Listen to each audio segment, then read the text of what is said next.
কোনটি বড় অপরাধ, দুর্নীতি নাকি মানবতা বিরোধী অপরাধ? স্বাধীনতা যুদ্ধের সময় মুক্তিযোদ্ধাদেরকে খুন করা অপরাধ, নারীদেরকে ধর্ষণ করা অপরাধ, নাকি দুর্নীতি বড় অপরাধ? দেখুন, বিএনপি যে এক্সপোজড এটা আমরা সবাই জানি। এটা বিএনপি নেতৃত্ব ৩,০০০ না ৪,০০০ কতজনের বিরুদ্ধে ব্যবস্থা নিয়েছে সেটি অত্যন্ত ন্যূনতম। বিএনপির সাংগঠনিক অপরাধ, বিএনপির নেতাকর্মীরা যে নৈরাজ্য করছে, চাঁদাবাজি করছে, গুন্ডামি করছে, দখলদারিত্ব করছে, এটি খুবই প্রকাশ্য এবং এর দল হিসাবে যথেষ্ট করছে বলে আমি মনে করি না। জামাতের অপরাধ ৭১ সাল না, শুধু বর্তমান সময়ে সিস্টেমেটিক নৈতিক করাপশন, এবং তারা সচিবালয়ে কিভাবে ঘাঁটি গেড়েছেন, কীভাবে যেহেতু সরকারটি দুর্বল, তার ঘাড়ে উঠে বসেছেন ব্যুরোক্রেটরা। সেই ব্যুরোক্রেটরা কারা?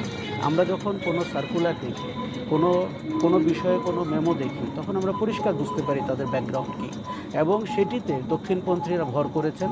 এবং জামাত হচ্ছে সেই বাংলাদেশকে পিছিয়ে নিয়ে যাওয়ার রাজনৈতিক শক্তি, যিনি নারী স্বাধীনতা চান না, নারীদের হেনস্থার সময় মুখ খোলেন না, বাংলাদেশের প্রগতির পক্ষে যায় এমন কোনো আন্দোলনে তারা ছিলেন না। তাদের সারা জীবনের সৌভাগ্য তাদের রাজনৈতিক ইতিহাসের যে জুলাই গণ অভ্যুত্থানের মতো একটি ঘটনার সাথে তারা কোনো একভাবে যুক্ত হয়ে গেছে। আমার যতটুকু ধারণা, বাংলাদেশের সচেতন মানুষ এই শক্তিকে ক্ষমতায় পাঠিয়ে বাংলাদেশকে অপমানিত করবে না।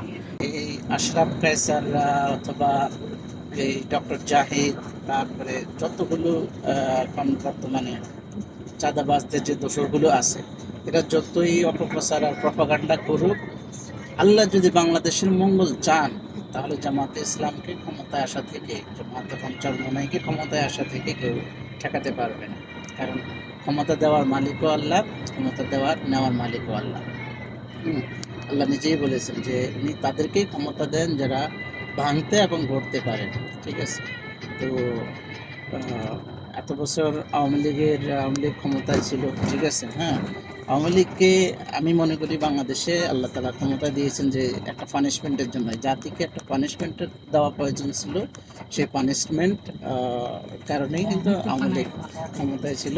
ঠিক আছে? এখন আল্লাহ যদি এই পানিশমেন্ট আমাদের শেষ করে থাকেন এবং আমাদের জন্য এখন মঙ্গল চান, তাহলে অবশ্যই এই জামায়াতে ইসলাম সহ ইসলামিক দলগুলোকে আল্লাহ ক্ষমতায় আনবেন।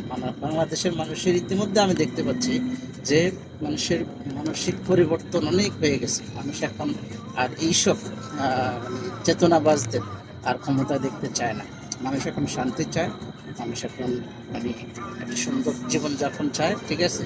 তো সেই শান্তি, সেই সুন্দর জীবনযাপন তারা মনে করে যে একমাত্র ইসলামিক দলের হাত ধরে আসা সম্ভব।